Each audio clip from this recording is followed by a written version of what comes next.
우리가 지난주에 그 책 연구를 하는 과정 중에 있었는데 책 연구에서 문학 유형 서신사라는 걸 확인했습니다. 그리고 글의 분위기를 확인했죠.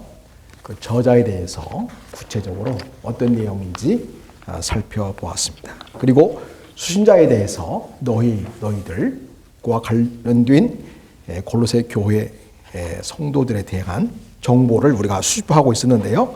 어저께 그 수신자에 관해서 지난주에 살펴보면서 어디까지 했냐면 2장 중반까지 했습니다. 2장 중반까지. 그래서 2장 중반부터 관찰하면서 너희에 대한 정보들을, 그러니까 골로새 교회에 대한 정보들을 우리가 발견하도록 하겠습니다. 자, 2장 10절 보면 8절 보면 누가 철학과 헛된 속임수로 너희를 노력할까 주의하라 이렇게 말하고 있죠. 그러니까 어떤 위험이 있어요? 철학과 헛된 속임수로 노략당할 위험이 있는 그런 상황이다 알 수 있겠습니다. 그리고 산업의 유전과 세상의 초동 업무를 좇을 위험이 있다 이렇게 말하고 있습니다. 그 다음에 11절 봅시다. 같이 한번 읽겠습니다. 시작. 또 그 안에서 너희가 손으로 하지 아니한 할례를 받았으니 곧 육적 몸을 벗는 것이요 그리스도의 할례니라. 손으로 하지 아니한 할례다. 손으로 하는 할례를 받는 민족은 어디예요?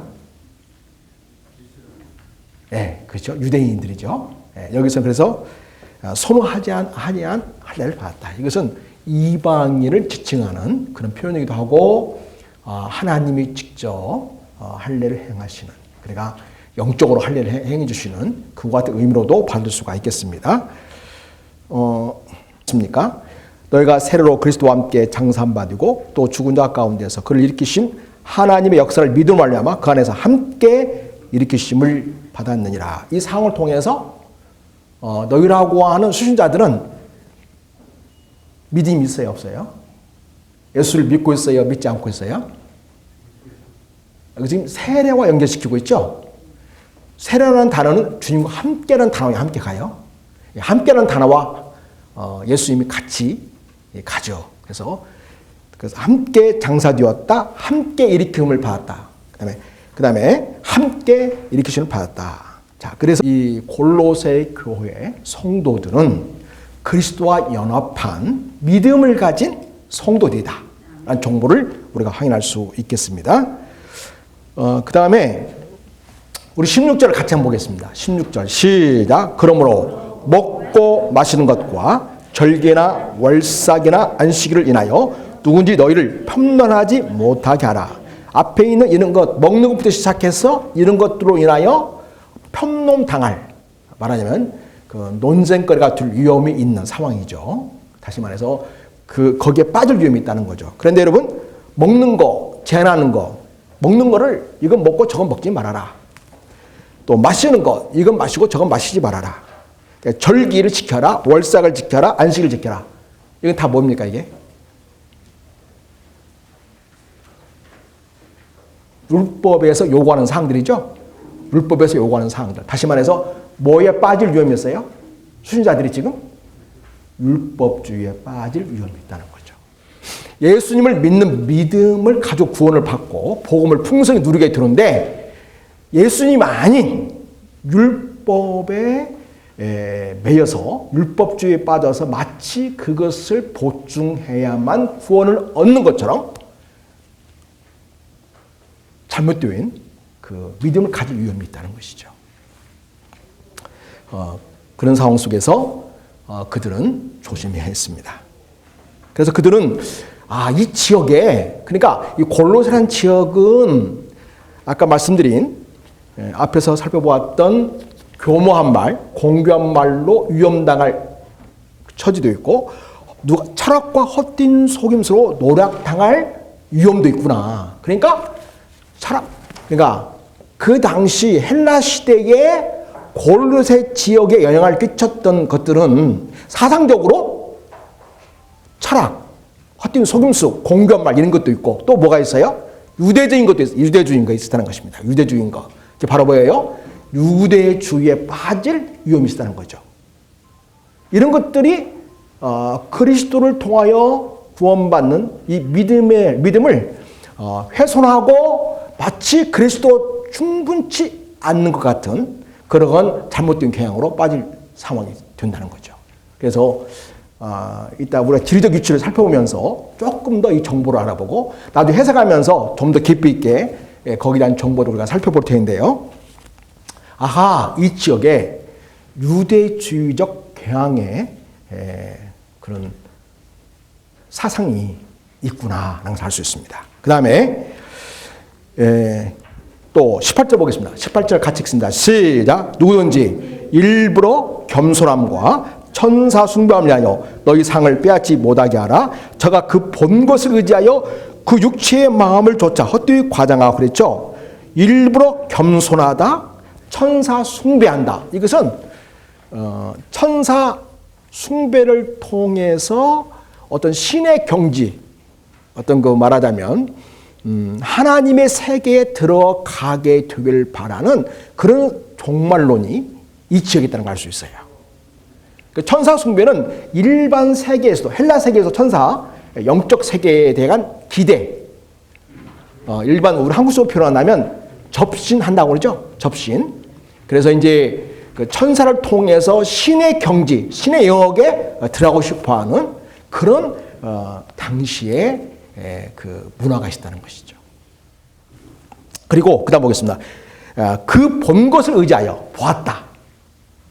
뭘 봤을까요? 이걸 보통 뭐라고 하죠? 환상. 그러니까 그 당시에 신비주의라고 할 수 있겠죠? 포괄적으로 말하면 신비주의 경향이 있었구나. 그리고 그 다음 보십시다. 그 본 것을 의지하여 그 육체의 마음을 헛되이 가장하고.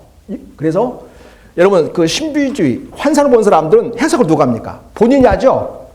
그걸 갖다가 다 의미를 붙여가지고 계속 확대해서 그 의미를 해석하는 걸 보게 돼요. 저도 이런 데 굉장히 관심이 많아서 이런 서양의 사람들을 이렇게 이야기하는 걸 들어보니까 정말 당신 나름대로 이렇게 해석하는 그 방식이 있어요. 뭐가 보일 때는 뭐 어떤 뜻이고, 뭐가 보일 때는 저런 뜻이고 그런 게 있는데 이런 이야기로 하루를 그냥 소일해도 모자라는 그래서 이 신비주의의 그 어떤 환상에 매여서 마치 그것이 그리스도의 몸을 의지하고 그리스도의 그 믿음의 깊은 세계로 그렇게 오해하는 그런 서양이 이 골로새 교회에 있었다는 거죠.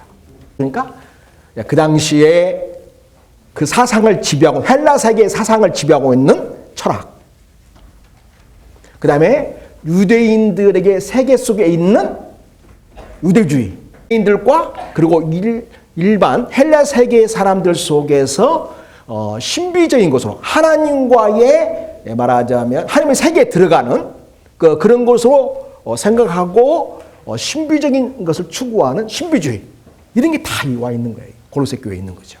골로새 지역에 있는 것이죠. 이것이 바로 골로새들을 둘러싸고 있는 당시 서양적인 종교적인 그런 배경이라는 것을 우리가 볼 수가 있겠습니다. 그런 위험을 안고 골로새 교회 성도들이 있는 것입니다. 그러니 이 바울 사도는 얼마나 마음이 긴장이 됐겠습니까?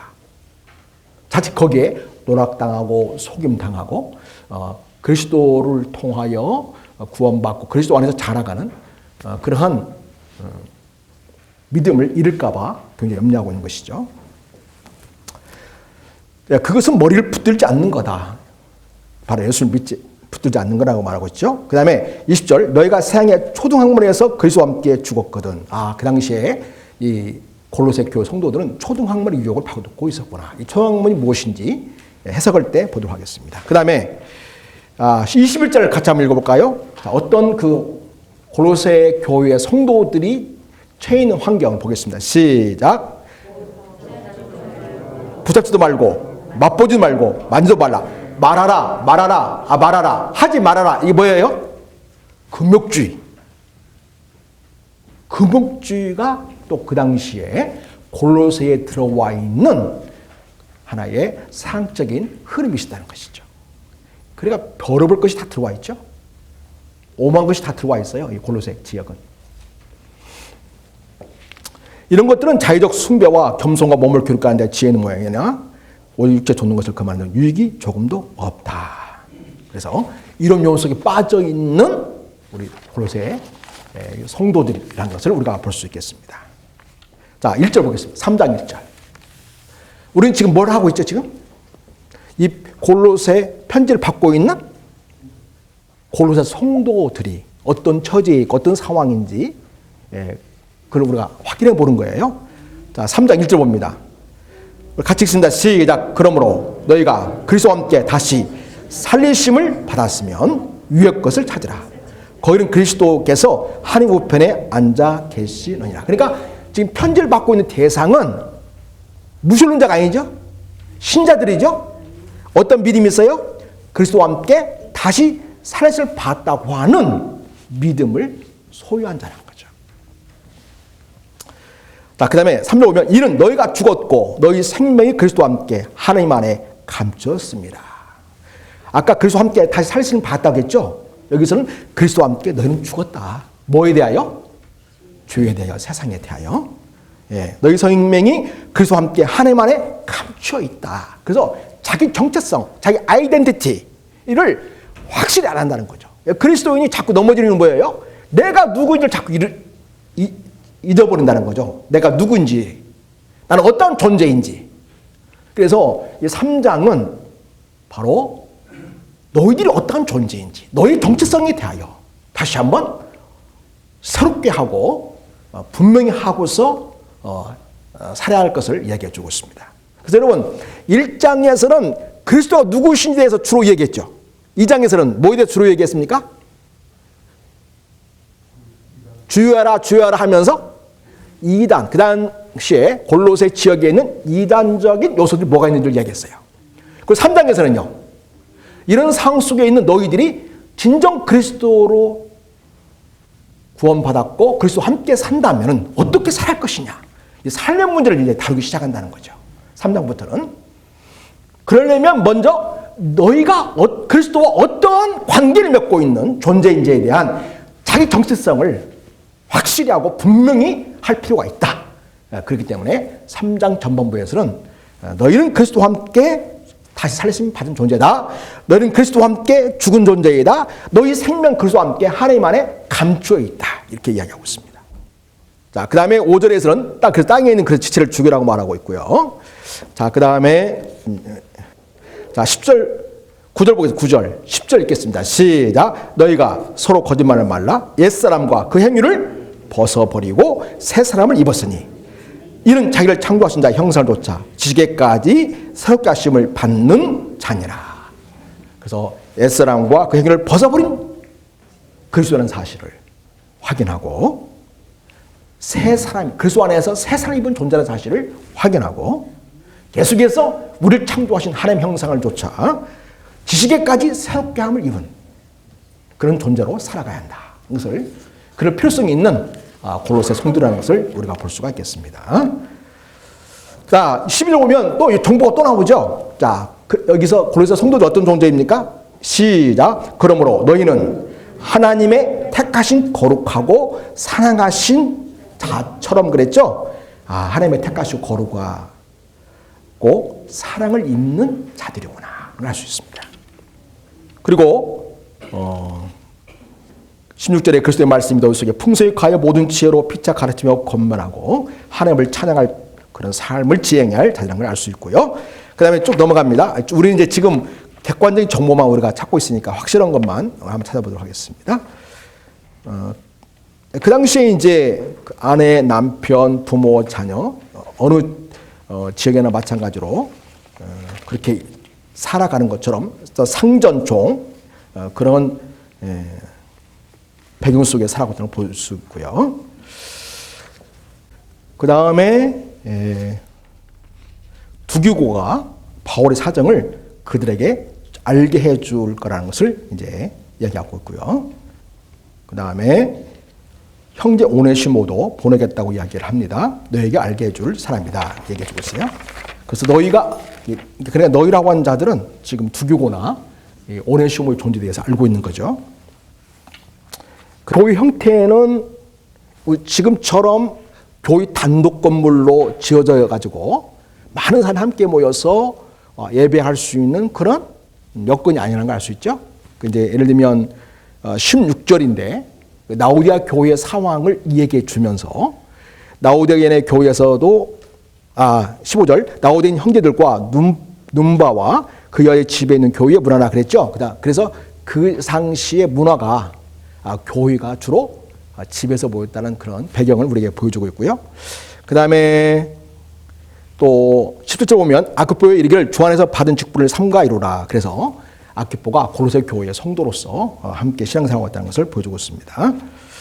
자, 이렇게 해서 이제 우리가 너희에 대한 정보를 우리가 알았어요. 그래서 우리가 여러분이 이제 만약 이것을 시간이 되시면 저자에 대해서 그렇고 이 순자에 대해서 그렇고 이렇게 정리해 볼 수 있겠죠. 이를테면 수신자 해가지고 이제 그들은 누구인가? 우리가 살펴본 걸 쭉 정리하면 되겠죠. 그들은 누구인가? 골로새에 있는 성도들이죠. 예, 그렇게 하면서 이제 그 다음에 두 번째 그들은 신앙 상태를 쭉 지금까지 정보를 쭉 정리해 볼 수 있겠죠. 세 번째는 그들이 처한 환경 우리가 살펴본 대로 정리한 시간이 있으면 정리해 보면 그 순자에 대한 정보들을 더 정확하게 그들의 과제 앞으로 해결할 과제 영적으로 성숙해야 할 필요성이 있는 것들이 많죠. 그리고 다섯 번째는 순자들과 그 관계된 인물들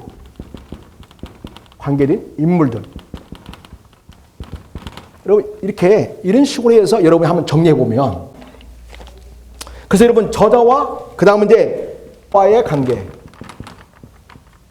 여러분 저자와 순자의 관계 자 저자는 우리가 알았죠 이미 바울이고 순자는 이제 골로새 성도들이죠.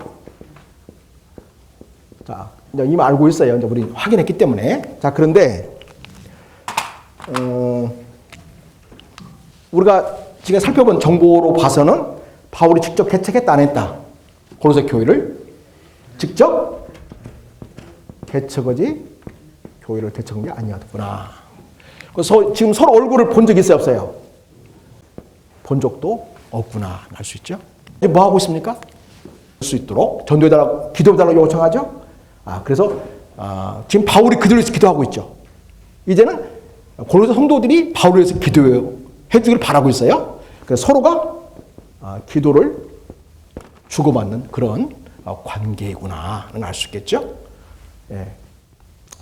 그래서 이 바울은요 그 당시에 직접 개척하지 않았지만 주님의 몸된 교회, 이 골로새 교회, 자기에게 교육받고 훈련받아서 목회자가 되어서 목양하고 있는 그 현지 교회에 대해서 영적 지도를 함으로써 그 당시에 만연하고 있는 헬라 사상과 철학과 그 다음에 신비주의와 유대주의적 경향에 대하여 어떻게 대처해야 바른 복음적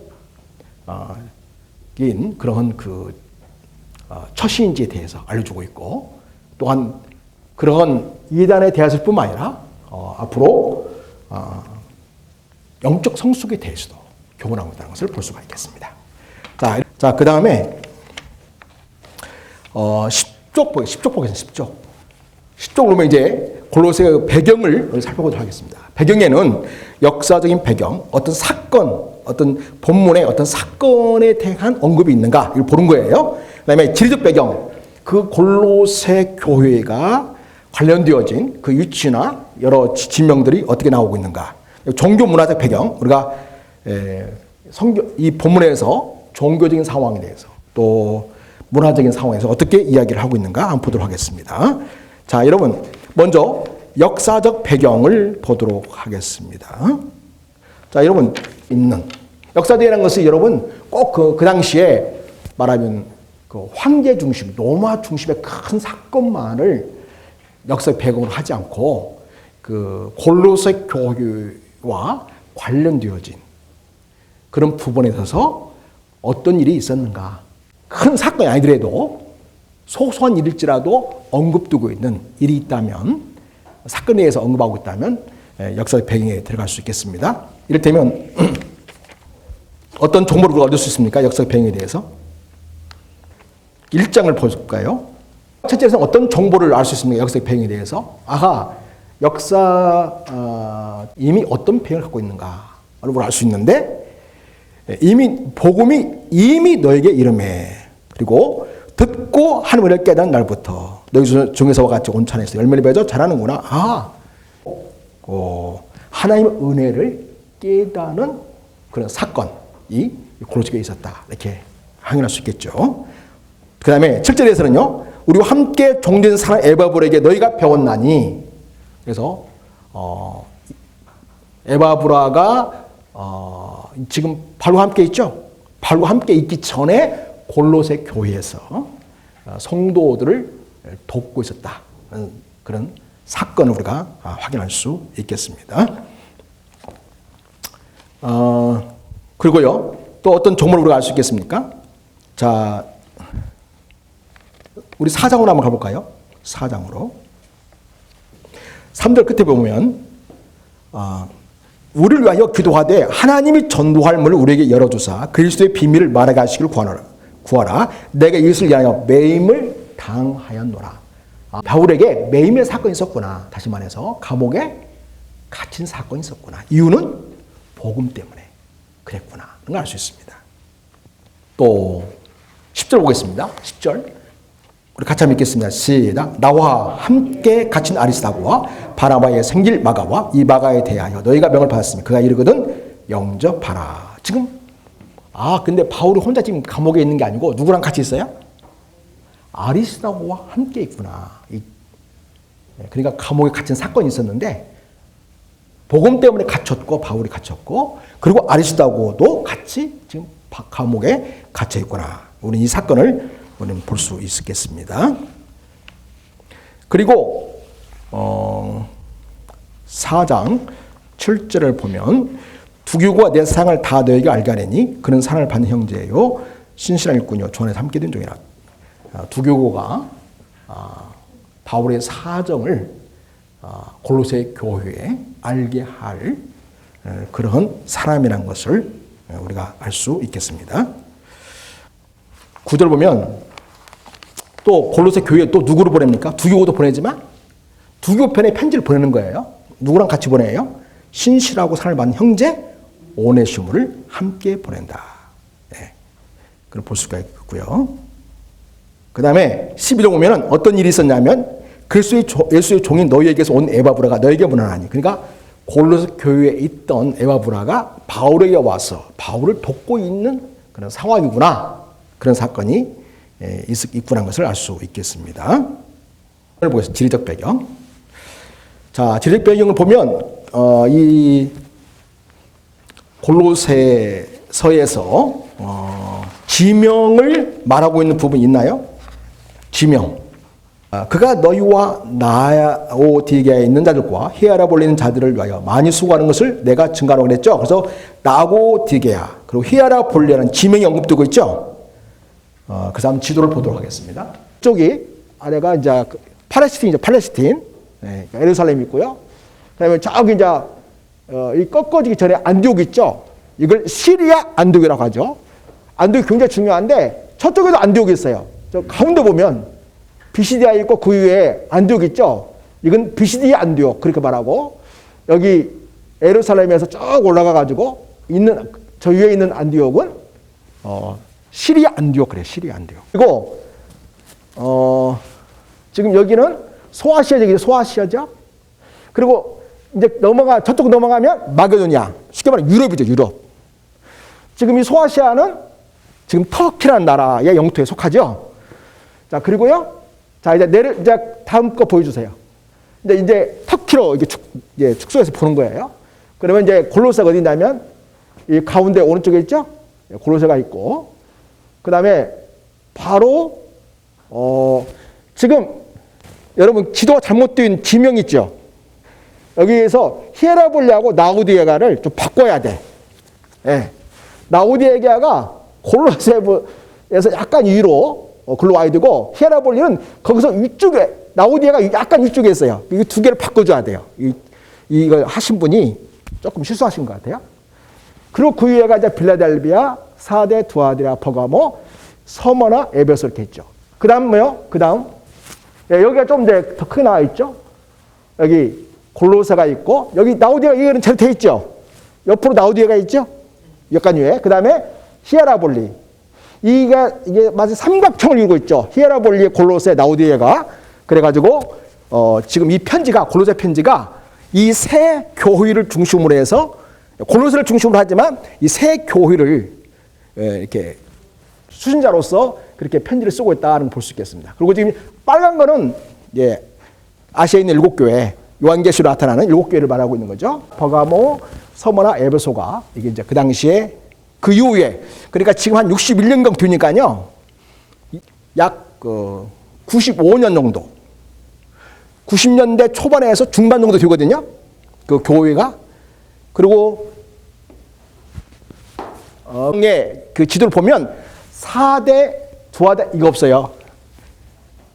빌라델비아 4대 이거 안 보여요. 지도가 그 당시에는. 사도 요한이 아시아에 있는 7교회 편지를 쓰는 그 장면을 염두에 두고 지리적 위치를 좀 표시하고 있는 거예요. 그 다음 보여주겠습니다.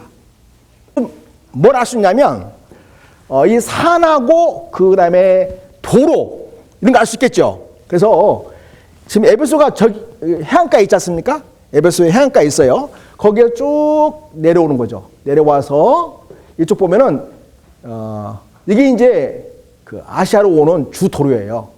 에베소, 그 다음에 히에라폴리스, 라우디게아, 골로새서. 그래서 굉장히 산이 많은데 에베소에서 이쪽 오는 골로새까지 오는데 그 도로가 나 있고, 그 다음에 라우디게아나 히에라폴리스 이쪽 다 도로 연결되는 곳이라는 걸 알 수 있어요. 그리고 카카에서 라우디게아는 한 14km, 그 다음에 골로새에서 히에라폴리스는 한 21km 정도 되는 것 같아요.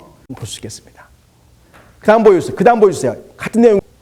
그러니까 평면상에서는 이 교육끼리 어떤 연결이 되는지 잘 알 수가 없어요. 근데 이 지도는 도로가 표시되어 있어가지고, 그래서 골로새, 라우디게아, 그 다음에 이렇게 편지를 쓰고 있구나라는 사실을 확인할 수가 있겠습니다.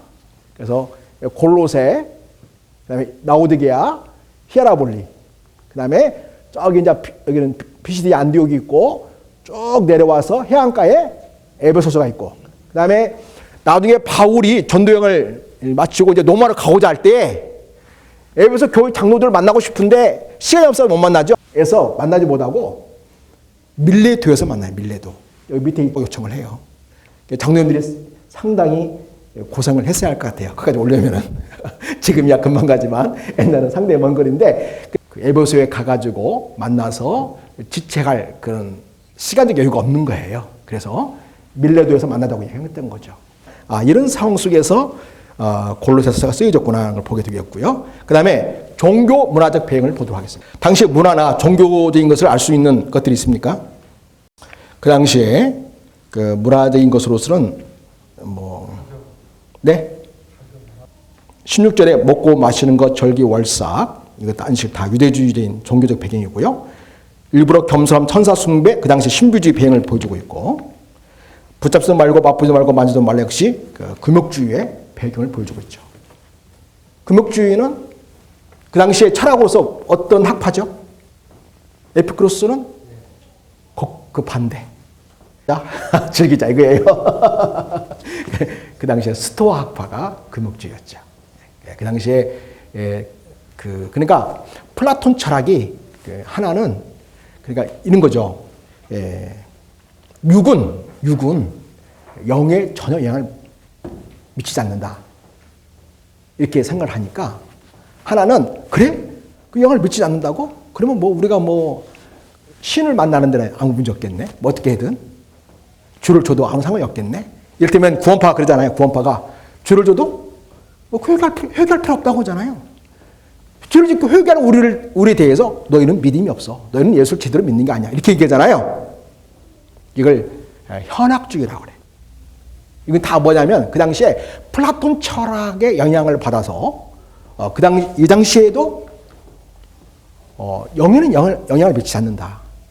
육체에는 악한 것인데 그 악한 것의 어떤 일도 영에게는 어떤 결정도 영향을 미치지 않는다. 그런 생각을 가진 거예요. 그러니까 먹고 마시다 즐기다 이렇게 된 거죠. 또 하나는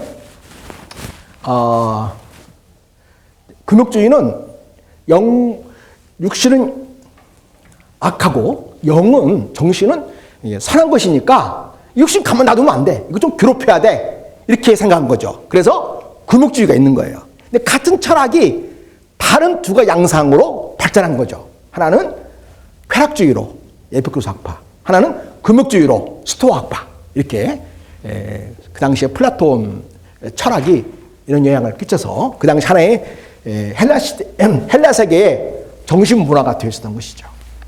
그 다음 보겠습니다. 그 정도 보고요. 자, 그러면 서의 주요 주제를 찾아보도록 할 터인데요. 여러분, 지금 골로새에 나타난 가장 핵심적인 주제, 단어는 무엇이겠습니까? 여러분 생각할 때 지금까지 쭉 살펴보았는데 저자, 수신자를 살펴보면서 우리가 골로새에서 제일 중요하게 여기는 핵심은 바로 이거구나. 무엇이 골로새의 가장 중심을 이루고 있습니까? 무엇이?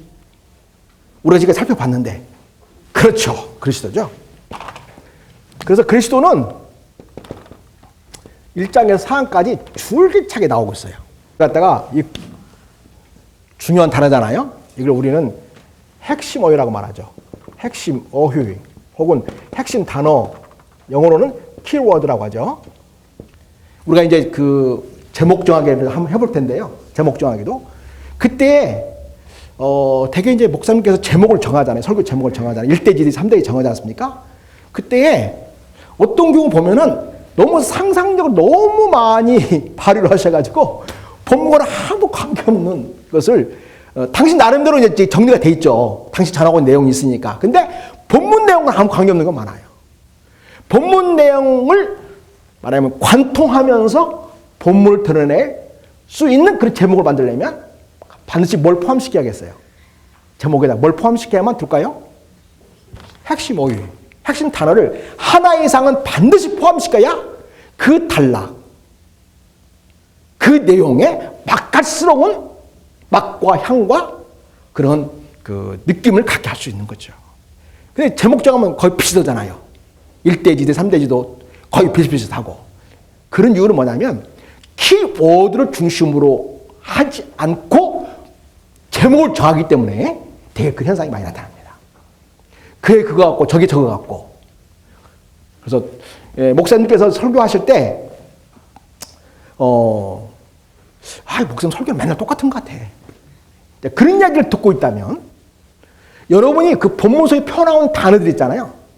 단어들이 거의 언제나 비슷하고 결론도 거의 같은 식으로 맺고 있기 때문에 그렇다는 거죠. 그럼 뭘 바꾸자 하겠어요? 내가 표현하고자 하는 이 본문의 핵심 어휘를 따라 중심으로 해서 본문을 선포하기 시작하면 우리 목사님 설교가 좀 다르네 이렇게 느껴지는 거죠. 되게 핵심 어휘를 놓치고서 그냥 여러분 나름대로 좋다고 여겨지는 단어를 나름대로 선정해가지고 할 때에 그게 그거 같고 저게 저거 같고 밋밋한 그런 설교 제목과 본문이 될 경우가 참 많습니다. 그래서 우리는 우리가 그 저자 수신자 보기 전에 글의 분위기를 봤잖아요. 정말 이 본문의 분위기를 어떻게 하면 느낄 수 있게 할까? 지난주 예배소를 설교했는데 예배소서를 설교할 때 그 본문하고 오늘 골로새를 설교할 때 그 본문하고 어떻게 분위기를 좀 다르게 할까? 어떻게 하면 될까요? 예배소는 예배소답게, 골로새는 골로새답게 전하면 돼요.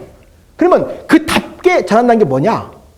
그 본문의 핵심 주제, 그 본문에 있는 핵심 어휘를 사용해서 표현할 때에 다르다고 사람들이 느껴지는 거죠. 그래서 본문의 핵심 원리가 무엇인가를 잘 찾는 게 중요합니다. 지금 말씀하신 대로 이 골로새 전체를 관통하고 있는 가장 중요한 핵심 원리는 그리스도라는 것을 우리가 보게 됩니다. 왜 우리가 그렇게 정할 수 있느냐? 성삼위가 성경의 저자니까 중요하고 성경의 주자가 그리스도니까 중요한 거죠. 그런데 일반적인 신학적인 표현이고, 우리가 문학적으로 표현한다면 왜 이게 제일 중요한 단어냐? 제일 많이 나오니까, 제일 많이 언급되고 있으니까. 이 저자가 이거를 제일 중요하게 여기고 있구나, 이거에 대해서 말하려고 하고 있구나, 우리가 그걸 알아차릴 수 있지 않습니까? 그래서 첫 번째 조건이 계속해서 반복되고 있는 단어가 뭔가, 이게 제일 중요한 거죠. 성경 본문에서 가장 많이 반복되는 단어는 뭐냐? 근데 이건 어떻게 찾을 수 있을까요? 읽다 보면 찾아지는 거죠. 본문을 읽고 또 읽다 보면 눈에 탁탁 걸려 들어옵니다. 이제 여러분이 훈련이 되면요, 옛날에는 한 10번 읽으면 그때서야 이게 핵심화가 보였는데, 이제 여러분 숙제로 되잖아요. 한두 번 탁 읽으면 그 다음에 탁탁 걸러 올라와요. 마치 낚시 잘하는 사람이 낚싯대를 딱 들이대면 그냥 고기가 물어주잖아요. 그런 것처럼, 예, 여러분이 이 본문에 능숙하게 다룰 수 있는 능력이 준비가 되면, 예, 나중에는 마치 물고기가 낚싯줄에 걸려 오듯이 이렇게 그 핵심 원리가 드러나게 보이죠. 탁탁 올라오듯이, 치고 올라오듯이 그 단어들이 보이는 거예요. 예, 그렇게 되기까지는 본문 관찰, 연구에 대해서 좀 우리가 좀 이렇게 계속 노력할 필요가 있는 것이죠. 자, 그러면 지금부터 한 10분 동안만 저랑 같이 예수님에 대해서 한번 보도록 하겠습니다. 예수님에 대해서. 예수님이신데 예수님 그리스도에서 뭐라고 말하고 있는지, 골로새는 예수님을 뭐라고 말하고 있고 설명하고 있는지 한번 보도록 하겠습니다. 혹시 빨간 펜 있나요? 그러면 예수, 어느 때는 주 예수라고 표현해요. 그죠? 어느 때는 그리스도라고 같이 엮어서 할 때가 있어요. 또 어느 때는 따로 때도 있죠. 그죠? 어쩌든지 거기다가 이 십자가 표시를 하면 좋을 것 같아요. 이렇게. 여기 예수님에 대한 언급이 있네. 눈에 딱 들어오죠. 자, 그러면 저랑 같이 핵심 어휘, 우리가 지금 이 본문의 주제가 뭔가, 이걸 좀 더 우리가 관찰하기 위해서 그러려면 핵심 어휘를 중심으로 찾아보는 게 좋겠다. 그런 거예요. 하나의 방법론이에요. 그래서 자, 그리스도에 대해서 한번 살펴보겠습니다. 몇 절 있습니까? 1장 1절에서 예수님 어떤 분이십니까? 세우신 분, 삼으신 분, 알 수 있죠? 역시 형제 디모데도 하나님께서 당신의 종으로 삼으셨죠. 주님께서 종으로 삼으셨죠. 그 다음에 2절은요, 골로새에 있는 성도들, 곧 그리스도 안에서 신실한 형제들하고 신실한 형제들에게 편지하노니 그랬죠. 그럼 여기서 그리스도는 어떤 분이에요? 그리스도가 신실한 거예요? 형제가 신실한 거예요? 그죠? 그럼 이걸 어떻게 표현하면 좋을까요? 자, 1장 2절은 자, 골로새에 있는 성도들, 그러니까 곧 신실한 형제들이 있는 곳, 혹은 형제들의 자리, 삶의 자리, 바로 거기 어디라고요? 그리스도죠. 그리스도. 그들이 그리스도 안에 있는 것이죠. 네. 그 다음에 어디에 있습니까? 3절에서 보면 그렇죠. 곧 예수님 어떤 분이에요? 우리 주가 주신 분이죠. 우리 주이신 분이세요. 그래서 하나님을 뭐라고 부르신 분이에요? 하나님을 아버지라고 칭하는 분이죠. 바로 그분이 예수님이시죠. 이런 식으로 정리해보는 거예요. 예수님의 관점에서. 아시겠죠? 예, 그 다음에 또 4절 오면 이는 그리스도 예수 안에 너희의 믿음과 모든 성도에 대한 사랑을 들으며 너희로 하여 하늘에 쌓아둔 소망을 인하여니 그랬죠. 자, 그래서 이 골로새 성도들의 믿음, 소망, 사랑의 뭐가 되신 분이에요? 근거, 이유가 되신 분이죠. 이런 식으로 정리해 보는 거예요. 맨 처음 이걸 어떻게 할지 굉장히 옹색하시죠? 예, 이 표를 어떻게 맞춰가지고 주님께 초점 맞춰서 해야지 굉장히 이게 쉽지 않습니다.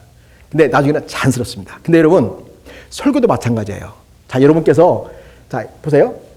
설교 전체 제목을 정했잖아요. 그죠? 그럼 1대지, 2대지, 3대지 할 때에 이 제목 정할 때 어디에 맞춰야 되겠어요? 어디에다가? 이 전체 제목에다 맞춰서 해야겠죠. 그러면서 일관성이 있고, 그다음에 흐름이 있고, 그리고 이 단락의 내용을 잘 반영하는 그런 제목으로 여러분이 해주셔야 설교의 흐름도 매끈하고 듣는 분도 색다르게 들을 수 있고, 그러면서도 그 다음에 체계적인 그런 설교 내용을 구성할 수 있게 되겠습니다. 이런 것이 굉장히 중요합니다. 그 다음에 예수님이 또 어디 있습니까? 몇 절에? 에바브르가 너희에게 너희가 배웠나니 그런 너희를 위하여 그리스도의 신실한 일꾼이요. 그랬죠? 그럼 예수님 어떤 분이에요? 에바브라를 신실한 일꾼으로, 그렇죠, 세우신 분으로 세우신 분, 두신 분, 뭐 이런 식으로 할 수 있겠죠? 이런 식으로 정리해 보는 거예요. 이렇게 주님에게 맞춰서. 네. 이게 지금은 예수님에 대해서 우리가 이렇게 거의 맞춰서 정리하는데, 아까 말씀드린 것처럼 설교 제목 전체 제목과 이 부차적인 제목도 역시 거의 맞춰서 표현을 꼭 해주는 거예요. 그래야 야, 우리 목사님은 진짜 역시 문학적이고 체계가 있다. 또 어디 있습니까? 예수님이 10절 보면 주께 합당히 행하여 범사에 기쁘시라고 그랬죠? 합당히 행하여 범사에 기쁘시게 행할 분이 주님이죠? 주님께 그렇게 해야 되죠? 예, 그렇게 하면 되겠습니다. 그 다음에 몇 절이 있습니까? 이제 거기까지 하고요. 넘어가죠. 그 다음에 14절에서는, 자, 13절에서는요. 사랑의 아들의 나라죠? 예수님은 누구세요? 하나님의 사랑의 아들이신 분이죠. 그러면서 예수님 어떤 분이세요? 나라를 가지신 분이죠. 그 나라가 어떤 나라예요? 예, 하나님 나라죠? 예, 그렇습니다. 그 다음에 아들 안에서 우리가 구속 곧 죄사함을 받았다 그랬죠? 우리가 구속 곧 죄사함을 받게 하신 분, 이렇게 하면 되겠죠? 이렇게 정리하면 되겠죠. 이런 식으로.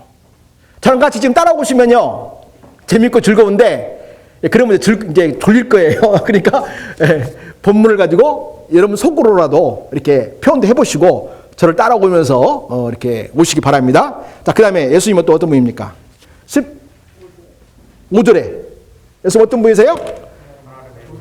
예, 보호자의 하나님 형상 그대로 하면 되겠네요. 그죠? 그 다음에 모든 창조보다 먼저 나신 자, 이렇게 하면 되겠죠. 그 다음에 만물이 그에게 창조되기 그랬죠. 그러면 이걸 표현하면, 주님께 맞춰 표현한다면 만물을 창조하신 분, 이렇게 하면 되겠죠. 곧 하늘에서 땅에서 보이는 것들, 보이지 않는 것들, 보좌, 주관, 정사, 권세, 만물 다, 그러고 하려면 그랬죠. 다 창조하신 분. 그죠? 그 다음에 자, 16절의 끝부분에서 우리는 뭘 할 수 있어요? 예수님 어떤 분이세요? 그를 위하여 창조되었고, 그러니까 모든 창조물의 존재 목적이 뭐예요? 주님을 위해 존재하는 거예요. 그래서 모든 만물에 뭐가 되는 거?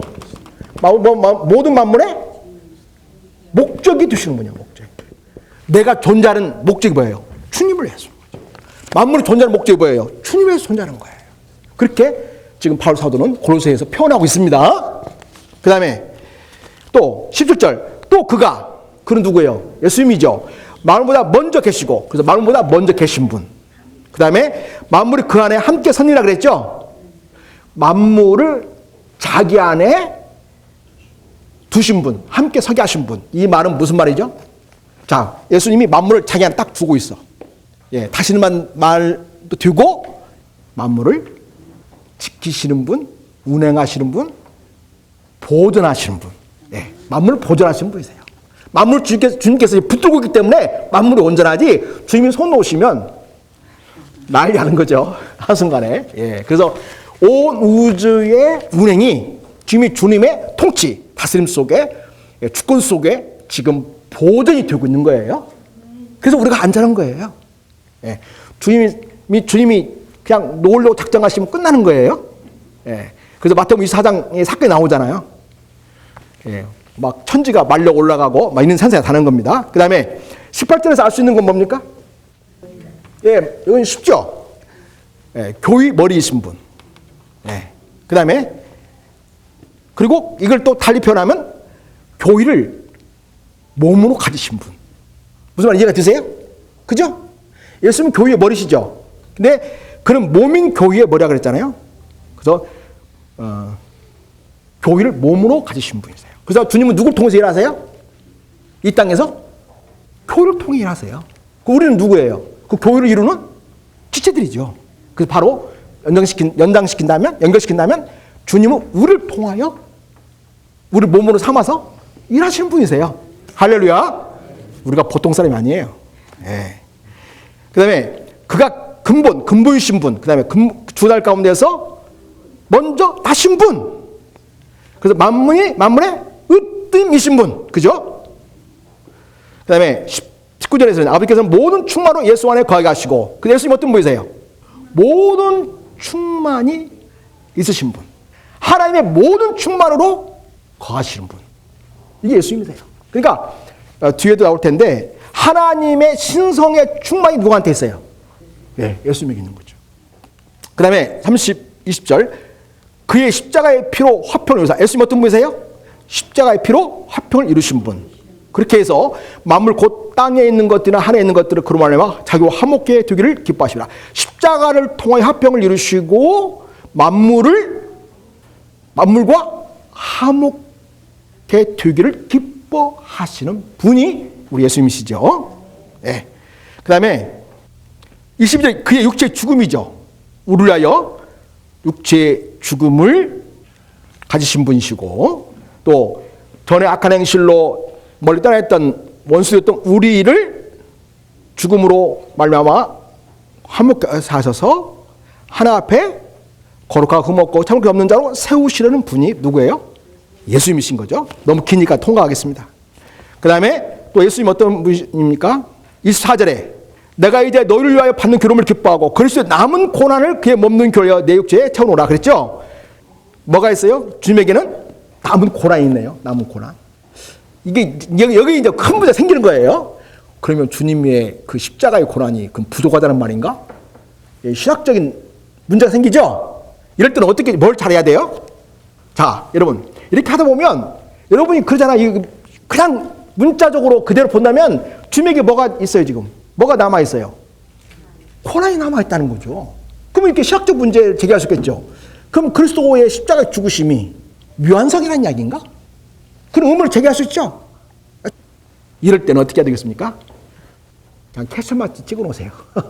그런 연구를 해야죠. 그리고 성경을 이 단락에서 볼 게 아니라 이런 경우는 성경 전체를 통해서 이런 부분에서 뭐라고 말하고 있는지를 우리가 살펴봐야 되겠죠. 그래서 종합적이고 체계적인 지식으로 이 문제를 해결하고 해석해야겠죠. 근데 만약에 이 단락만 가지고 그리스도인 남은 고난이 있다? 그럼 그리스도께서 그러면 그 우리를 위한 구속의 고난이 그럼 부족하거나 미완성이라는 이야기네? 만약 그렇게 해가지고 교리를 만들었어요. 그럼 뭐가 되는 거예요 이제 이게 이제 2단 3단이 되는 거예요 이제 잘못 나오면 이제. 예.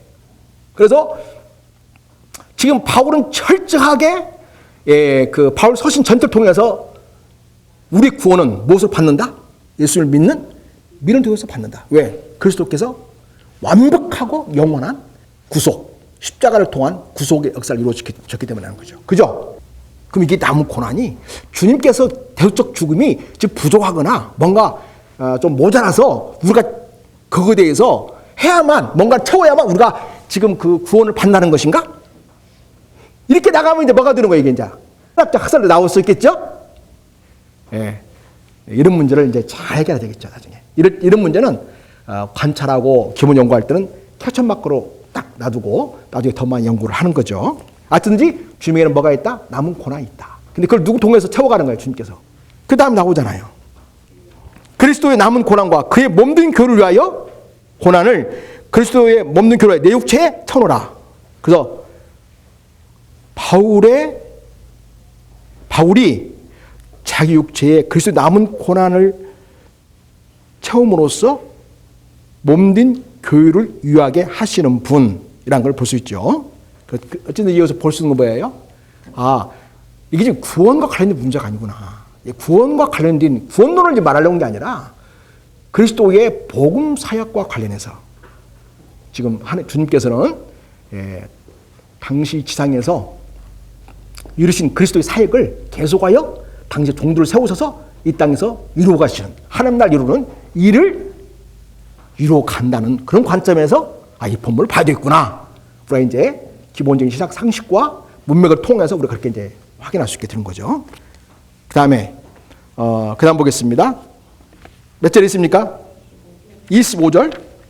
너를 위하여 내게 주신 여기는 하나님이네요. 나중에 하고요. 그 다음에 통과.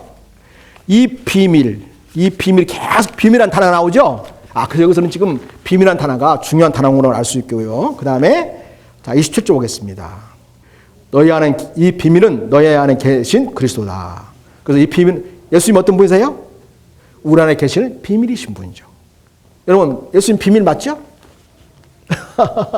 여러분은 어떤 비밀이에요? 비밀은 비밀인데. 예수님이 여러분에게 신비, 미스터리, 영어로는 미스터리거든요. 그러면 예수님이 신비, 비밀이신 분인데 여러분에게는 여전히 알려지지 않은 비밀이신 분인가요? 바울이 뭐라고 얘기했나요? 이거는 만세와 만대로 오므로부터 감췄던 것인데 이제는 그의 몸된 교회를 통하여 나타났다고 표현해요. 그래서 공개된 비밀이에요. 근데 여러분, 그 신천지는 뭐라고 얘기합니까? 자, 여러분, 요한계시록 우리 주님께서 인으로 딱 이제 그리스도의 비밀을 딱 말하고 봉인했잖아요. 그죠? 그래서 그 봉인된 인을 떼는 것이 이만희에게만 주어진 특권입니까? 그렇게 얘기를 하는 거예요, 이제. 그렇게 해가지고 복음을 독점해. 지가 다 가져가 버려. 우리한테는 안 줘, 한 푼도. 그리고 지가 다 가져가. 그리고 누구한테 배우라? 자기한테만 배우래. 바울이 그렇게 얘기했어요? 주님이 그렇게 얘기했어요? 주님이 인을 뗐잖아요. 뗐어. 공개된 비밀을 하니까요. 에베소 3장은 만세와 어머니도 감추었던 이 비밀인데 이 비밀이 공개됐다고 이야기해. 모든 게 공개되었어요. 그 문맥 속에 말하는 비밀은 뭐냐면 바로 하나님께서 당신의 우리를 구원하실 경륜을 그리스도의 십자가를 통하여 우리의 구원을 이루셨다고 하는 놀라운 비밀이에요. 근데 예수님을 아는 사람은 이걸 도저히 알지도 깨닫지도 못하는 거죠. 그래서 우리 어떤 목사님들이나 어떤 분들이 설교할 때 주로 이런 표현 많이 쓰죠. 자기만 아는 것처럼 표현하는 거. 정말 그렇지 않았으면 좋겠어요. 하나님이 어마어마한 우리를 인류를 구원하신 경륜이 그리스도 통하여 공개된 비밀로 나타났어요. 비밀이 더 이상 비밀이 아니에요. 공개된 비밀로 나타났고, 다시 말해서 그리스도가 우리의 구원자이심을 마침내 그 비밀을 공개하셨어요. 근데 어떤 분은 조금 안다고 당신만이 요한계시록을 해석할 수 있는 것처럼, 당신만이 복음을 다 깨닫는 것처럼 말을 꼭 그렇게 표현하고, 다른 목사님은 다 하수야. 다 자기 발밑에 들어와야 돼. 이런 식으로 메시지를 선포하고 해가지고 자기를 굉장히 독점적 우위에 놔가지고 자기를 의존하게 만들어. 영적으로 자기에게 종식시켜서 지배하려들고 휘두르려고 하고 결국은 자기 말 듣지 않으면 구원도 없을 것처럼 그렇게 말하는 사람들이 종종 있어요. 난 정말 그렇게 보지 않는 거죠. 우리는 하나님께서 이미 다 공개하셨고 다 우리에게 민자에게 알려주신 이 보편적인 복음의 놀라운 이 진리를 우리는 겸손한 마음으로 받들어서 선포하고 모두가 다 비밀을 누리도록 우리는 그렇게 성도들에게 공개하고 잘 알려주고 누릴 수 있도록 해주는 것이 우리의 역할인 줄로 믿습니다. 절대 뭐 좀 안다고 제발 좀 독점하려고 하지 마세요. 왜 이렇게 독점이 많아? 여러분 장사도 독점하면요 매점배석 해가지고 돈 자기가 다 번다는 것 같잖아요. 다 벌려고 하잖아요. 뭐가 없는 사람이야 그 사람은. 상도덕이 없는 사람이요. 그건 우리 예수 믿는 사람들이 복음을 자기가 독점하면 뭐가 없는 사람이요. 우리 이제 상도덕이라는 좀 그렇고 복음 도덕이 없는 사람이요. 우리는요 정말 복음 앞에 이렇게 엄청난 비밀을 구원의 비밀을 깨닫게 하시고 알려주시고 공개하셔서 이런 누구나 다 알 수 있도록 하신 그 은혜에 너무나 감사하고 그리고 이 놀라운 복음을 값없이 누구나 다 듣고 깨닫고 누릴 수 있도록 우리가 돕고 섬기는 일을 우리가 잘해야 복음 전도자의 사명인 줄 믿습니다. 자, 그럼 넘어가겠습니다. 이렇게 하니까 할 게 너무 많죠. 맨 처음에 공부할 때 제가 1988년도에 시작했어요. 이 공부를. 프리합트 성경 연구를 88년도에 시작했어요. 프리합트 성경 연구원에서 시작해 강사하고 그다음에 사무실장하고 제가 거기서 국장했어요. 하고 전국 강사를 했어. 이거를 94년까지 했어요. 그리고 이제 우리가 교재를 미국에서 수입하다가 미국 프리셉트 미니스트리가 있거든요. 거기서 이제 갔다가 우리 번역해서 쓰거든요. 그리고 강사들에게 주는 인도자 지침이라는 게 있어요. 그거를 우리가 인도자 지침이 있어야 우리가 그 제대로 가르칠 수 있잖아요. 그런데 이제 오랫동안 이상 하다 보니까 이것을 한국 교육 사정과 목사님들에게 좀 이렇게 맞게 좀 내용을 조정해서 적절하게 할 필요가 있겠구나 하는 필요성을 느꼈어요. 그렇게 해서 출발한 것이 열린문 성경연구원이에요. 그래서 지금 원장으로 있는 송교선 목사님, 그리고 저 둘이 맨 처음 시작했어요. 그리고 이제 지금 저 어디입니까? 밑에 진주에 있는 이명관 목사님인데 그분이 지금 그분은 그때 서울 쪽에 있었어요. 저는 이제 내려왔고 그래서 그분이 이제 부원장으로 계시고 저는 전북지부장 하고 있고 그렇게 해서 이 사역을 지금까지 해오고 있습니다. 그러니까 88년부터 지금까지 했으니까 조금 뭐 알겠죠. 많이는 모르더라도 그래서 여러분과 함께 말씀을 나눌 수 있는 이런 기회를 갖게 되었습니다. 그래서 아낌없이 후히 나누어주는 이 사역을 하고 싶습니다. 자, 그 다음에 그리스도는 누굽니까? 27절에 비밀이신 분이고 너희 안에 계신 그리스도니 우리 안에 계신 분이죠. 영광의 소망이신 분입니다. 28절에서는 우리가 그를 전파하여 각 사람을 권하고 모든 지혜로 각 사람을 가르치면 우리가 전파하여서 각 사람을 권하고 모든 지혜로 가르쳐야 할 대상이신 분이죠. 각 사람 그리스도 안에서 완전한 자로 세우려 하심니 우리가 말씀을 가르쳐서 각 사람을 완전하로 세우는 그런 목표이신 분, 그런 분이 되겠죠. 이루하여 나도 내 속에서 능력 역사하시는 이의 역사를 따라 힘을 내가 수고한다 이렇게 말하고 있습니다. 자, 2장 봅니다. 몇 절에 있습니까? 이런 저희로 마음의 유한을 받고 사랑 안에서 연합하여 원만한 이의 모든 표의로 하나님의 비밀인 그리스도를 깨닫게 하려 함이라. 자, 1절에 보면 무릇 내 육신의 얼굴을 보지 못한 자를 위하여 얼마나 어떻게 힘쓴 것을 너희가 알기를 원하노라. 어떻게 힘쓰는 것에 대한 내용이 뭐냐면 유한을 받고 사랑에서 연합하여 원만한 이의 모든 표의로 하나님의 비밀인 그리스도를 깨닫게 하기 위함이다. 그래서 그리스도는 하나님의 비밀이죠. 그리고 우리가 깨달아야 할 하나님의 비밀이신 분이 바로 그리스도죠. 자, 그 안에는 누구예요? 여기서 그는 예수님 안에는 지혜와 지식의 모든 보화가 감춰 있느라. 이것을 그러니까 지혜와 지식의 모든 보화가 감추어 있으신 분이죠. 그렇죠? 예수님 안에는 지혜와 지식의 모든 보화가 감추어져 있어요. 우리 그 목사님들께서 그 설교하실 때 자료를 많이 이용하잖아요. 자료를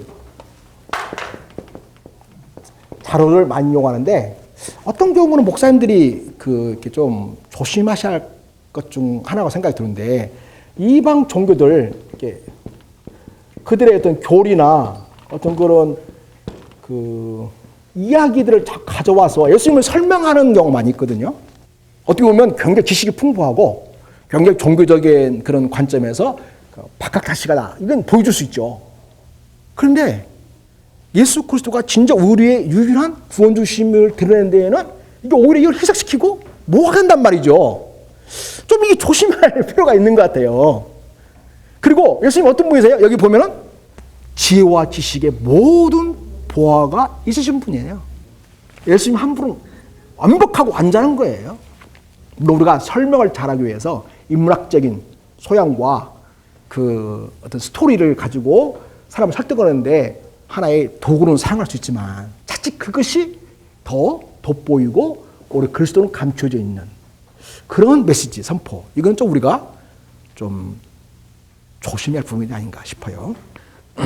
자, 그 다음 보겠습니다. 왜 우리가 모든 지혜와 지식의 보화가 감춰 있는 이 분을 우리가 제대로 알고 그분을 깨달아야 되는가? 아무도 공개한 말로 우리가 속임 당하지 않기 위해서 그렇게 해야 된다는 것을 이야기하고 있죠. 자, 그 다음에 6절 보겠습니다. 너희가 그리스도 예수를 주로 받았으니 우리가 주로 받으신 분이죠. 우리가 행해야 할 삶의 자리가 어디예요? 그리스도죠. 그 안에서 행하되 그랬죠. 그러면 우리가 행해야 할 삶의 자리가 바로 예수님이신 거죠. 그렇죠? 그 다음에 그 안에 뿔을 박으며 세움을 입어 교훈을 받는 대로 믿음에 굳게 서서 감사함을 넘치게 하라.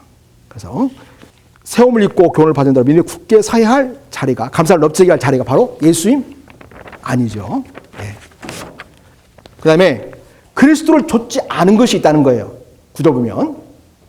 네, 그 앞에서 말한 철학, 헛된 속임수 이런 것들 그래서 좇는 게 아니다. 자, 그다음 구절 보겠습니다. 다시 예수님 설명하고 있죠. 예수님의 안에는 뭐가 있어요? 신성의 모든 충만이 육체로 거하시는 분이시다. 예. 그래서 신성의 모든 충만, 하나님의 모든 충만이 육체에 있으신 분이 바로 누구예요? 예수님이시죠. 예. 그래서 그다음에 10절 너희도 그 안에서 충만해졌으니 그는 모든 정사와 권세의 머리시다. 예수님이 하나님의 모든 충만으로 육체에 충만하신 분이거든요. 그런데 너희도 그리스도를 믿는 우리도 그 안에서 예수님 안에서 우리도 충만해졌대요. 할렐루야. 야, 여러분 오늘 점심 안 먹어도 배가 부르지 않아요? 우리가 얼마나 대단한 하나님의 은총을 입은 자입니까? 우리 안에 그리스도의 신성으로 충만한 자라니까요. 그다음 그런 모든 정사와 권세의 머리시다. 여기 정사와 권세는 뭘까요? 이 영계 뭐랄까 천상의 존재, 영적 이게 정사와 이걸 좀 제가 그냥 이건 좀 설명하고 갈게요. 해석할 때 하겠지만 혹시 놓칠 수도 있으니까 이거는 1차적으로 천상의 존재예요. 1차적으로는 천상에 있는 천사와 같은 그런 유괴 질서 속에 있는 질서 속에 있는 어떤 그런 권위를 가진 그 뭔가의 권위를 갖고 있는 지위가 있는 그런 자들이에요. 이게 그 가치인데 이것이 긍정면으로 쓸 때였어요. 긍정면으로 쓸 때에는 성경에서 하나님의 혹은 주님의 뜻을 수행하는 역할을 하는 거죠. 근데 이것이 정사와 권세의 표현은 똑같은데 부정적으로 쓰여진 게 있어요. 에베소 같은 6장에 그렇죠. 자, 이런 경우는 어떤 의미냐? 이거는 사단의 하수위라는 얘기예요. 사단 하수위. 그리고 이것이 권력과 연결될 때, 권력과 연결될 때, 이 정사와 권세, 이것은 세상의 권력자를 의미합니다. 다시 말해서 이 사단의 하수로서 자기가 존재 권력을 가지고 그리스도를 핍박하고 교회를 핍박하고 박해하는 그런 권세를 행사하는 그런 권력자로서 표현할 때에도 정사와 권세라는 표현이 쓰여지고 있습니다. 이게 제가 지금 말씀드린 것이 정사와 권세에 대해서 성경적으로 쓰여지는 하나의 용례예요. 참고하셔서 정사와 권세가 항상 좋은 뜻으로만 쓰인 것도 아니고 항상 부정적으로 쓰인 것도 아니고 그 문맥에 따라서 천상의 존재가 하나님께 속하면 잘 쓰임받고 선한 일, 하나님 기뻐하시는 일을 하는 것이죠. 근데 이것이 마귀의 소에 있게 되면 악한 일을 행하고 교회를 핍박하고 민성도들을 박해하는 그런 역할을 하게 되는 것이죠. 그런 의미로서 정사와 권세가 사용되고 있습니다. 그런데 근데 여기서 말하는 정사와 권세는 모든 정사와 권세를 말하는 거죠. 어떤 정사와 권세든지 일단은 다 누구의 통치하에 있다는 거예요, 지금 현재? 예, 그리스도 안에, 그리스도의 통치 안에 있다는 거죠. 예. 이걸 여기서 말하는 거예요. 예. 그래서 모든 정사와 권세의 머리시라. 주권자라는 뜻이죠.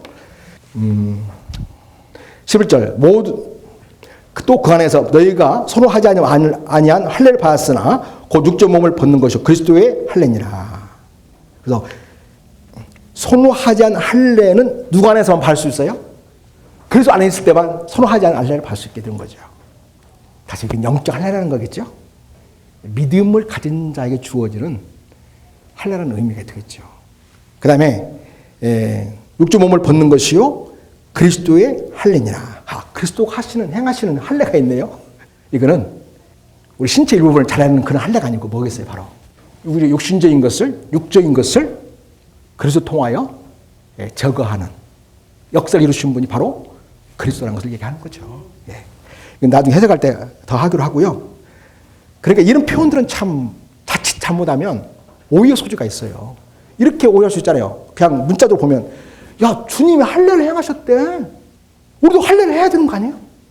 이 문장의 전체 문맥을 보고서 이 단락의 역할과 기능과 의미를 규정해야 되는데 그냥 문자적으로 뭐가 있다고 해서 덥석 물어가지고 그거 가지고 전체를 의미한 듯한 그런 방식으로 해석하게 되면 엄청난 그 오해가 빚게 되는 것이죠. 지금 이단에 관한 이야기를 하면서 끊임없이 바울은 누구를 얘기하고 있다? 예수님을 얘기하고 있다. 그래서 따라서 이단에 대처하는 가장 효과적이고 확실한 능력은 무엇이다? 예수 그리스도. 우리가 그분을 받고 그분 안에서 교육을 받고 믿음 안에 세워지고 열매를 맺고 자라게 되면 우리는 모든 이단을 대처할 수 있고 승리할 수 있을 줄로 믿습니다.